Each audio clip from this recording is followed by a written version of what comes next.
Good morning, students. Hi, I'm Yashmi Bhardwaj, your host and the host of Yes Study Solution. जी, आज हम अपने पहले chapter की 11th class first chapter की part 3 complete करने जा रहे हैं. हमने लास्ट में पढ़ा था अकाउंटिंग क्या होती है, उसके क्या क्या फीचर्स हैं. उसके बाद हमने पढ़ा बुक कीपिंग क्या होती है, अकाउंटेंसी क्या होती है, अकाउंटिंग क्या होती है, तीनों के बीच में क्या डिफरेंस है. आज हम पढ़ रहे हैं अकाउंटिंग कितने टाइप्स की होती है. टाइप्स कह लो, ब्रांचेस कह लो या सब फील्ड्स कह लो. टाइप्स, ब्रांचेस या सब फील्ड्स ऑफ अकाउंटिंग मतलब लेखांकन के प्रकार तथा शाखाएं. मतलब या लेखांकन कितने प्रकार के होते हैं या उनकी कितनी शाखाएं होती हैं. देखिए बेटा जी, पहला होता है फाइनेंशियल अकाउंटिंग. फाइनेंशियल अकाउंटिंग क्या होता है? देखिए नाम से पता चला वित्तीय लेखांकन, जहाँ पे वित्त का मतलब आया, मतलब हम पैसे कमाने की बात कर रहे हैं और पैसे कमाने के लिए हम बिजनेस से क्या चाहते हैं, प्रॉफिट या लॉस. तो फाइनेंशियल अकाउंटिंग में हम क्या करते हैं, टू असर्टेन नेट प्रॉफिट और लॉस एंड फाइनेंशियल पोजीशन. क्या होता है ये भाई? शुद्ध लाभ या हानि का पता लगाना. सबसे पहले तो ये चेक करना कि जो बिजनेस हम कर रहे हैं उसमें हमें प्रॉफिट हो रहा है या लॉस हो रहा है. तथा वित्तीय स्थिति का, फाइनेंशियल पोजीशन का मतलब क्या होता है बेटा? फाइनेंशियल पोजीशन का मतलब होता है कि आपके पास कितनी असेट्स है, कितनी लायबिलिटीज है. मतलब कितने असेट्स और लायबिलिटीज का मतलब होता है बेटा, जहाँ पे असेट्स की बात हो रही है हर वो चीज जिस पे कंपनी का मालिकाना हक है, और लायबिलिटीज का मतलब कितना कंपनी को बाहर का पे करना है. तो शुद्ध लाभ या हानि और वित्तीय स्थिति का ज्ञात करना. तो जो हम पढ़ रहे हैं अभी 11th क्लास में वो कौन सी अकाउंटिंग है? Financial accounting. नेक्स्ट दूसरा हम पढ़ते हैं कॉस्ट अकाउंटिंग, जिसे हिंदी में कहते हैं लागत लेखांकन. कॉस्ट का मतलब क्या होता है बेटा? कॉस्ट का मतलब होता है किसी चीज को बनाने में कितना खर्चा आ रहा है, वो उसका कॉस्ट हो गया. भाई मैं एक मार्कर का बिजनेस करती हूँ, तो एक मार्कर के बिजनेस को करने के लिए मुझे इसकी प्लास्टिक बॉडी भी चाहिए, उसके बाद ये ब्लैक भी चाहिए, उसके बाद इसके अंदर इंक भी चाहिए, बहुत कुछ चाहिए. तो उस टोटल बनाने में कितना खर्चा आ रहा है, दैट इज कॉस्ट. तो उसके लिए भी हम कैलकुलेशन करते हैं to ascertain the total cost. हम ये देखेंगे हमने जितने भी मार्कर बनाए उन पे कितनी कॉस्ट आई है और एक मार्कर की कितनी कॉस्ट है. इस चीज को कैलकुलेशन करना कॉस्ट अकाउंटिंग कहलाता है. अब बात चलते हैं मैनेजमेंट अकाउंटिंग. मैनेजमेंट अकाउंटिंग क्या होता है भाई? देखो नाम से पता चल रहा है मैनेजमेंट, जहाँ पे कुछ ना कुछ मैनेज करना पड़ेगा. ठीक है, तो क्या क्या मैनेज करना पड़ेगा भाई? मान के चलो आज आपकी क्लास लगती है, अभी आपकी क्लास में 25 बच्चे हैं, आने वाले टाइम में वो 50 बन जाते हैं, तो हमें बेंचेस का अरेंजमेंट करना पड़ेगा या 2 क्लास स्प्लिट करनी पड़ेंगी. तो उसके लिए हमें बजट तो बनाना पड़ेगा ना बेटा.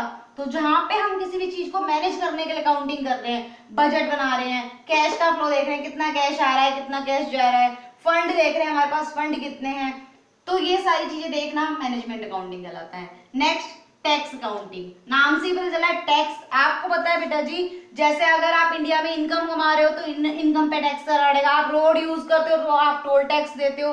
ऐसे अगर आप कहीं पे सर्विस यूज कर रहे हो तो सर्विस टैक्स देते हो. गुड्स बना रहे हो तो उसके लिए जीएसटी देना पड़ता है. तो हर चीज के लिए टैक्स देना पड़ता है, तो उसकी भी तो कैलकुलेशन करता होगा ना कोई.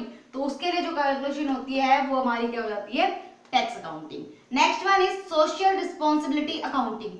सोशल रिस्पॉन्सिबिलिटी अकाउंटिंग का मतलब क्या होता है? सामाजिक दायित्व. देखिए क्या होता है, एक बिजनेस है वो हमेशा समाज में बनता है और समाज के लोगों से ही बनता है. देखो ओनर है वो भी समाज में रहने वाला बंदा है, वर्कर है वो भी समाज में रहने वाले बंदे हैं. तो जो बिजनेस है वो समाज में ही बनेगा, इसलिए समाज के लिए उसके कोई ना कोई दायित्व बन जाते हैं. समाज के लिए उसके लिए, अब देखो मान के चलो मैं यहाँ पे एक बिजनेस लगाना चाहूँ और मैं लगाना चाहूँ ड्रग्स की फैक्ट्रीज का, जिसे लेते ही बंदा बिल्कुल खत्म हो जाए इस तरह का, तो क्या समाज मुझे अलाउ करेगा ऐसा बिजनेस करने के लिए? बिल्कुल नहीं करेगा. कॉपरेट भी नहीं करेगा, लोग जाएंगे भी नहीं डर के मारे वहां पे काम करने के लिए. लेकिन अगर उसी की जगह में कोई स्कूल खोलना चाहूँ या कोई मैं अच्छा जैसे कोई कोल्ड ड्रिंक का बिजनेस करना चाहूँ या मार्कर बनाने का, बुक्स बनाने का बिजनेस करना चाहूँ, तो क्या समाज मुझे रोकेगा? इवन वो मुझे कॉपरेट भी करेगा. तो उसके लिए हमें भी कुछ दायित्व बनते हैं. तो जो जो कॉन्ट्रीब्यूशन हम समाज के लिए करते हैं वो सारा हमारा कहाँ आता है? सोशल रिस्पॉन्सिबिलिटी अकाउंट में. ठीक है, समझ आया? जिसको जो समझ नहीं आया कमेंट करके बताइए फटाफट से क्या समझ नहीं आया. अगर समझ आ गया है तो अच्छी बात है, नोट कर लीजिए. अगले टॉपिक की तरफ मूव करते हैं.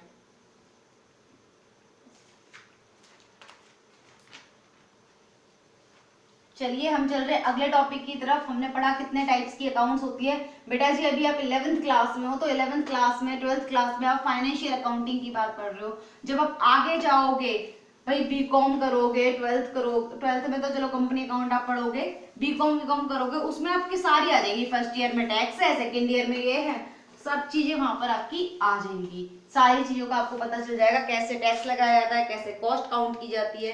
अब हम अगले टॉपिक की तरफ मूव कर रहे हैं, एडवांटेजेस ऑफ अकाउंटिंग। भाई एडवांटेजेस, हमने कहा हम कुछ भी काम करते हैं तो उसके क्या फायदे और क्या नुकसान है। हर चीज के फायदे और नुकसान होते हैं। तो चलिए पढ़ते हैं अकाउंटिंग के क्या फायदे और क्या नुकसान है, या क्या गुण और क्या कमियां हैं। एडवांटेजेस का मतलब होता है महत्व, इंपॉर्टेंस भी पूछ सकता है, लेखांकन के महत्व। तो चलिए पढ़ते हैं। बिल्कुल, नंबर 1 फर्स्ट आपका helpful in management of business. Helpful in management of business. भाई बिजनेस को मैनेज करने के लिए अकाउंटिंग बहुत जरूरी है। बिल्कुल बेटा जी, जब आप एक बिजनेस कर रहे हो ना, तो उसमें सबसे ज्यादा जरूरी है आपका हिसाब किताब अच्छा होना चाहिए। अगर आपका हिसाब किताब अच्छा है तो फिर आपको कोई प्रॉब्लम हो ही नहीं सकती, आपका बिजनेस भी बिल्कुल अच्छे से चलेगा, गुड जिसे कहते हैं, हेल्दी रहेगा अगर आपकी कैलकुलेशन अच्छी। क्योंकि जहां पे भी बात बिगड़ती है ना बेटा जी, वो कहाँ पे बिगड़ती है, वो कैलकुलेशन की। तो हम लिख सकते हैं कि मैनेजमेंट में डिसीजन लेना होता है, जब हमारे अकाउंट्स अच्छे होंगे तो हम अच्छे से डिसीजन ले पाएंगे। ठीक है, नेक्स्ट हम चलते हैं, provide complete and systematic records. और ये चीज तो हम पढ़ते ही आ रहे हैं, इसकी फीचर्स में भी हमने पढ़ा था कि भाई हमारा जो अकाउंट्स है वो हमें सिस्टमैटिक रिकॉर्ड्स देता है। हम टाइम टू टाइम इसमें रिकॉर्ड्स करते जाते हैं, तो हम ये कहेंगे कि भाई व्यवस्थित लेखा। यहाँ पे क्या होता है, टाइम टू टाइम लिखा होता है, कोई भी ट्रांजेक्शन हो उसको सबसे पहले लिखा जाएगा। तो ये चीज हेल्प करता है भाई इस चीज में, पूर्ण करने में सहायक। हाँ जी, अब चलते हैं आगे, सहायक लिख लीजिएगा बेटा। ठीक है, नेक्स्ट इंफॉर्मेशन रिगार्डिंग प्रॉफिट और लॉस। दूसरी बात भाई अकाउंटिंग से हमें पता चलती है नेट प्रॉफिट और लॉस की इंफॉर्मेशन। तो हम लिख सकते हैं कि भाई अगर अकाउंटिंग होगी तभी हम नेट प्रॉफिट और लॉस का पता लगा सकते हैं, वरना हम नेट प्रॉफिट और लॉस का पता नहीं लगा सकते। भाई जब कहीं पे कैलकुलेशन ही नहीं करी तो पता कैसे लगाओगे, है ना। तो भाई अकाउंटिंग से हमें लाभ हानि के बारे में सूचना मिलती है। बात क्लियर हुई? चलिए आगे चलते हैं। नेक्स्ट है आपका इंफॉर्मेशन रिगार्डिंग फाइनेंशियल पोजीशन। अभी मैंने कहा था हम फाइनेंशियल अकाउंटिंग पढ़ रहे हैं, और फाइनेंशियल अकाउंटिंग में हमें दो चीजों पे फोकस करना होता है, एक नेट प्रॉफिट और लॉस पे, और दूसरा फाइनेंशियल पोजीशन पे। फाइनेंशियल पोजीशन क्या होती है कि हमारी कंपनी के पास कितनी उसकी खुद की एसेट्स हैं, कितनी ऐसी चीजें हैं जिन पे कंपनी का मालिकाना हक है, और कितना उसे बाहर वालों का पे करना है। तो इस चीज का पता भी हमें किस तरह से चलता है, अकाउंटिंग के रिकॉर्ड्स से। तो हम कह सकते हैं कि भाई वित्तीय स्थिति की सूचना भी हमें इसी से मिलती है।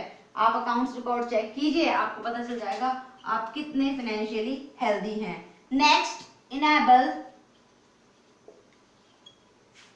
Cooperative study. भाई इसमें क्या होता है, सॉरी कंपैरेटिव स्टडी। बेटा कंपैरेटिव स्टडी क्या होता है, देखो हम हमेशा ना ये देखना चाहते हैं कि पिछले साल की तुलना में या पिछले बजट की तुलना में इस बार हमने कितना अच्छा या कितना बुरा किया है, ताकि हम कुछ अच्छे कदम उठा सके। तो देखिए ये तुलनात्मक अध्ययन में भी सहायक है। अगर आपके पास पिछले साल का नेट प्रॉफिट, पिछले साल के रिकॉर्ड्स रखे हुए हैं, तो उनसे आप इस साल की तुलना करके पता तो लगा सकते हो ना आपकी ग्रोथ हुई है या डिक्रीज हुए हो। तो ये तुलनात्मक अध्ययन में भी हमारी हेल्प करते हैं। Next one is helpful in assessment of. ये वर्ड जो होता है असेसमेंट, इसका मतलब क्या होता है, असेसमेंट का मतलब होता है कंप्यूटेशन करना। अब कंप्यूटेशन का मतलब क्या होता है, कंप्यूटेशन का मतलब होता है कैलकुलेशन करना। तो क्या लिखा हुआ है, helpful in assessment of tax liability. भाई आपके पास सारा हिसाब किताब है, तो आप क्या कर सकते हो, आप कर दायित्व का निर्धारण कर सकते हो। आपको कितना टैक्स पे करना है, आप उसकी कैलकुलेशन कर सकते हो। Next one is helpful in assessment of, sorry, evidence in legals matter. और सबसे बड़ी बात, आप जब भी देखते हो, कहते हैं ना कि भाई दिखा तेरे पास कहीं पे लिखित में लिखा पड़ा है, ऐसा है, तो भाई लिखित में तो होते ही ये सारे अकाउंट्स, रिकॉर्ड होता है, तो ये हमारे लीगल मैटर्स में भी हमारी हेल्प करते हैं। तो इससे क्या होता है, एक फर्म हमेशा सेफ रहती है अगर वो अच्छे से अकाउंटिंग कर रही है, तो कोई भी बंदा उस पर कानूनी कार्रवाई झूठी नहीं कर सकता, क्योंकि झूठी करेगा तो वो अपने रिकॉर्ड दिखा देगा कि देखो भाई मैंने तो इसको सैलरी दी हुई है, इसके साइन हुए पड़े हैं, झूठ बोल रहा है। तो किसी भी तरह के उसमें कानूनी मुद्दों में ये क्या होते हैं, सहायक होते हैं। तो ये हमारे कुछ इसके एडवांटेजेस हैं। अब इसके मैंने कहा था हर चीज के अगर फायदे हैं तो नुकसान भी है, तो पढ़ते हैं इसकी कुछ लिमिटेशंस। जल्दी से आप नोट कर लीजिए, जिसको जो समझ नहीं आया मुझसे पूछ लीजिए बेटा जी, वैसे तो मैंने लिखा ही ऐसी लैंग्वेज में कि आप जल्दी समझ लेंगे। तो चलिए मूव करते हैं इसकी लिमिटेशंस की तरफ, और आज हमारा ये चैप्टर फिनिश हो जाएगा। थोड़ा, हाँ जी बच्चे, आपके ना कुछ चैप्टर थ्योरी के ही हैं, और ये चैप्टर थ्योरी के इसलिए हैं क्योंकि जब तक आपको इनका बेस नहीं पता होगा, थ्योरेटिकल नॉलेज नहीं होगी, तब तक आप थोड़ा, क्योंकि देखो जब भी आप किसी चीज को सीख रहे हो ना, तो उसका बेस पता होना बहुत जरूरी है कि भाई क्या है, कुछ वर्ड्स मैं यूज कर रही हूँ, वो वर्ड्स भी आपको पता होने चाहिए ताकि आप उन्हें एक्सप्लेन कर सकें। अकाउंटिंग अपने आप में ही एक क्या है, जैसे हमने कहा लेखा शास्त्र सीखना है एक तरह से। चलिए थोड़ी सी शास्त्र विद्या हो जाए, लेखांकन की सीमाएं पढ़ रहे हैं हम, ये तो पूरा ही हो गया। चलिए लेखांकन की सीमाएं, फर्स्ट सीमाएं, कमियां, दोष एक ही बात है। तो देखते हैं अकाउंटिंग में क्या प्रॉब्लम होती है। पहली प्रॉब्लम बेटा जी, influence, influenced by personal judgement. भाई ये पर्सनल जजमेंट से होते हैं।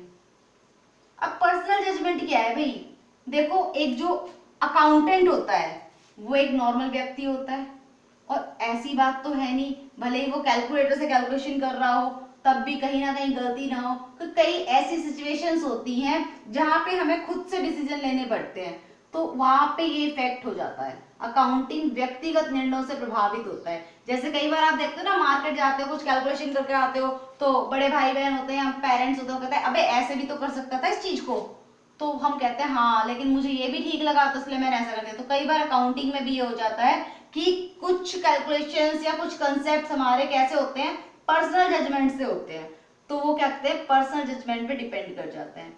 नेक्स्ट वर्जी, based on accounting concepts and conventions. अभी मैंने आपको बताया था पहली क्लास में, जिसने पहली क्लास नहीं देखी है वो देख लेना, कि जो लेखांकन है वो अवधारणाओं पर आधारित होता है। अवधारणाओं का मतलब कुछ बेटा परंपराएं बना दी गई हैं, कुछ कहा रूल्स बना दिए गए हैं कि भाई ऐसा ही होगा। अभी हम जब थर्ड चैप्टर पढ़ेंगे तो उसमें बताऊंगी कौन कौन सी अवधारणाएं और मान्यताएं। तो अकाउंट उस पर डिपेंड करता है। जैसे हमने कहा कि हमारी जो फिक्स एसेट्स है, जैसे मान के चलो आप एक बाइक खरीद के लाए थे 10 साल पहले, और उस बाइक की कीमत उस टाइम पे 50,000 थी, तो जब भी आप कहीं जा रहे हो, कुछ भी कर रहे हो, आप यही कहते हो 50,000 की बाइक है, 50,000 की बाइक है। लेकिन अगर आज के टाइम पे उसकी कीमत देखी जाए तो 5,000 भी नहीं है। तो ये चीज होती है अवधारणाएं, कि भाई जो हमने वैल्यू मान ली हम उसी पे रिकॉर्ड कर देते हैं। Next one is incomplete information. Incomplete information, ma'am जब ये कंप्लीट रिकॉर्ड रखता है तो इनकम्प्लीट इंफॉर्मेशन कैसे हो सकती है, क्वेश्चन आ गया बच्चों के माइंड में। बेटा जी इनकम्प्लीट इंफॉर्मेशन का मतलब, ये सिर्फ हमने पढ़ा था अकाउंटिंग केवल मौद्रिक सूचनाओं को रखती है, केवल उन चीजों को रिकॉर्ड किया जाएगा जिनका हम कैलकुलेशन किसमें कर सकते हैं, इन टर्म ऑफ मनी, जो हम पैसों के रूप में माप सकते हैं। तो ये सिर्फ उतनी ही इंफॉर्मेशन रखेगा, उससे ज्यादा इंफॉर्मेशन नहीं रखेगा। तो ये क्या हो जाएगी, अपूर्ण सूचना। नेक्स्ट, ओमिशन ऑफ, देखो बेटा आ गया पॉइंट, क्वालिटेटिव इंफॉर्मेशन। भाई क्वालिटेटिव इंफॉर्मेशन क्या होती हैं, भाई देखो एक दो मैनेजर्स थे, वो आपस में लड़ रहे थे, ठीक है। अब लड़ने की वजह से क्या हुआ, वो दोनों जाकर एक टेबल पे जाके गिर गए और वो टेबल पूरी तरह से टूट गया, ठीक है। एक जो है मैनेजर, सॉरी बेटा, एक जो मैनेजर है उसको क्या हुआ, थोड़ी मानसिक हानि हुई, मतलब उसको ये लगा कि मैं सबके सामने बेइज्जत हो गया। तो अब आप मुझे बताइए कि किन चीजों को रिकॉर्ड किया जाएगा और किन चीजों को अनदेखा किया जाएगा। देखो जो चोट लगी उसके लिए जो खर्चा हुआ, जो मेडिसिन आई, वो लिखा जाएगा कि हाँ भाई मैनेजर्स के वो हो गया, और जो टेबल टूटा उसको रिकॉर्ड किया जाएगा। लेकिन जो मेंटली इफेक्ट हुआ है कि भाई हाँ भाई मेरी बेइज्जती हो गई, मैं अब कहीं का नहीं रहा, क्या इस चीज को रिकॉर्ड कर सकते हो? बिल्कुल नहीं कर सकते। तो यही है क्वालिटेटिव। क्वालिटेटिव का मतलब इसमें हम सिर्फ मॉनेटिकल टर्म्स को ही देखेंगे, बाकी किसी भी टर्म को हम नहीं देखेंगे। नेक्स्ट है बेस्ड ऑन हिस्टोरिकल कॉस्ट। ये मैंने आपको बताया था अवधारणाओं पर, ऐतिहासिक लागत पर। जिस वैल्यू पर असेट्स आ गई है, संपत्ति आ गई है कोई भी, तो उसी वैल्यू पर लिखा जाएगा उसे बुक्स में, और कम ज्यादा इफेक्ट नहीं दिखाया जाएगा। तो ये इसकी सबसे बड़ी प्रॉब्लम है। Next one is unsuitable for forecasting. दूसरी बात, अकाउंटिंग जो है हम क्या करते हैं, पिछले साल के बजट देखते हैं, पिछले साल की सेल देखी, सब कुछ देखा, उसके हिसाब से देखते हैं भाई इस बार इन चीजों में ज्यादा वो है। अब जैसे मान के चलिए पिछले साल की अगर बात की जाए, तो पिछले साल स्टार्टिंग में गर्मियां बढ़ के ही आ रही है हर साल, जैसे जैसे ग्लोबल वार्मिंग बढ़ रही है। तो इस बार कूलर पंखों वालों ने सोचा होगा भाई सेशन बड़ा अच्छा स्टार्ट होने वाला है, गर्मियां फेब से ही स्टार्ट हो गई थी, गर्मी गर्मी सी फील होती थी, तो अब लोगों ने तो बहुत अच्छा बिजनेस सोचा होगा। अब किसको पता था बेटा एक कोरोना आने वाला है? ये तो किसी को भी नहीं पता था ना।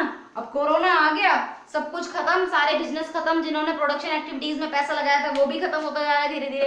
तो ये सारी प्रॉब्लम है कि ये अनसुटेबल है फोरकास्टिंग के लिए। अगर किसी साल आपकी सेल वगैरह अच्छी हुई है, आप उसकी बेस पर फोरकास्ट तो कर सकते हो, लेकिन वो जरूरी नहीं है कि फ्यूचर के लिए वो सही हो, भावी घटना हो, फ्यूचर के लिए वो सही हो। तो ये आपकी कुछ इसकी लिमिटेशंस है जो आपको पढ़नी है। चलिए यहाँ से हमारा चैप्टर फिनिश होता है। कल मिलते हैं same time same place. Thank you.